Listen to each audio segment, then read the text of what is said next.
On va parler de la GPA, Philippe de Villiers, qui est revenu dans le débat public cette semaine avec une question. Où est la maman ? S'est interrogé Marion Maréchal après l'annonce de paternité du designer Jacques Mus et de son mari, devenu parent de jumeaux. La tête de liste Reconquête accusée d'homophobie pour ce message, directement attaqué par la porte-parole du gouvernement Prisca Thévenot. Voilà ce qu'elle a dit. Cette homophobie décomplexée est hallucinante. Aujourd'hui, nous fêtons les 11 ans de l'adoption du mariage pour tous, une grande victoire pour l'égalité. Continuons à nous mobiliser contre toutes les formes de discrimination et pour garantir les droits de tous les citoyens. On écoute Marion Maréchal. On l'écoutera peut-être. Elle s'était, en tous les cas, elle avait répondu à ce message chez Pascal Praud. Philippe de Villiers, comment vous expliquez cette polémique alors que la GPA est interdite en France et tout le monde le sait? Alors justement, c'est incompréhensible parce que Marion Maréchal, en fait, a fait un rappel au bon sens. La GPA est interdite en France et elle est même maintenant interdite en Europe puisque l'Europe a pris une décision récente qui classe la GPA dans la catégorie du trafic des êtres humains. C'est tout dire. Donc elle a eu raison et c'est une forme de courage que de dire la vérité, de rappeler tout le monde au bon sens. Mais ça va plus loin. Elle a eu raison parce que, comme l'a dit le professeur Friedman,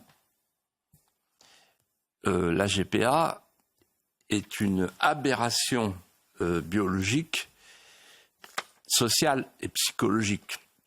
Du côté de la mère, c'est la marchandisation du vivant, c'est la location des ventes. Vous savez, Pierre Berger disait l'ouvrier loue ses bras et donc la femme peut louer son ventre. Voilà. C'est l'avènement du corps vénal. C'est absolument honteux.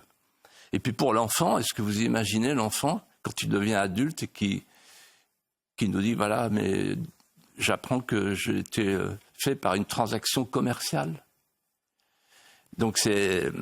Voilà. Il y avait un mot du président de la République qui disait, c'est contraire à la dignité.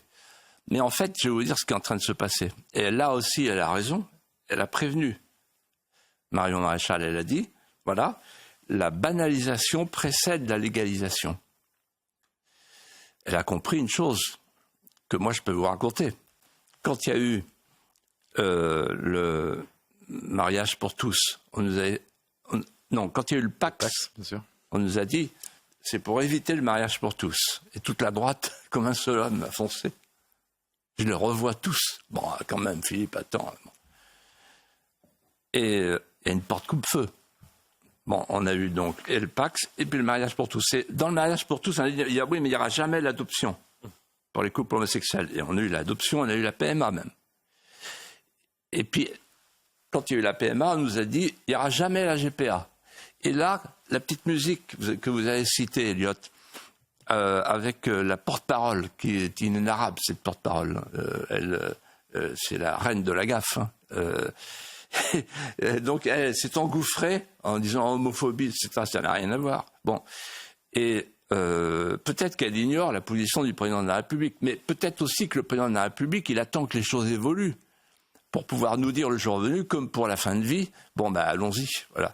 Et donc en réalité, on est en train de se laisser entraîner par le fond, par une vague de comment dirais-je, de banalisation qui prépare probablement une loi laxiste.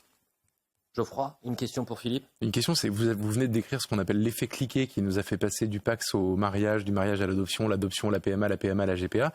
Mais je sais que vous avez consacré beaucoup de lignes à l'après, à ce qui est après la GPA, c'est-à-dire le transhumanisme. Vous pensez que c'est quoi le projet qui suivra la GPA? Les cliquets d'après, ce sera lesquels? Ah ben, je vais vous dire, c'est le transgenre. Voilà. Donc on y est là. On y est presque. Voilà. Donc le transhumanisme, c'est la fin de la frontière anthropologique entre l'homme et le robot. Donc c'est le cran d'après. On parlera dans un instant d'autres sujets, mais je voudrais que vous avez parlé du président de la République. C'est vrai qu'en 2017, il avait dit « Pendant mon quinquennat, la GPA restera interdite en France ». C'est une question d'éthique et une question de dignité.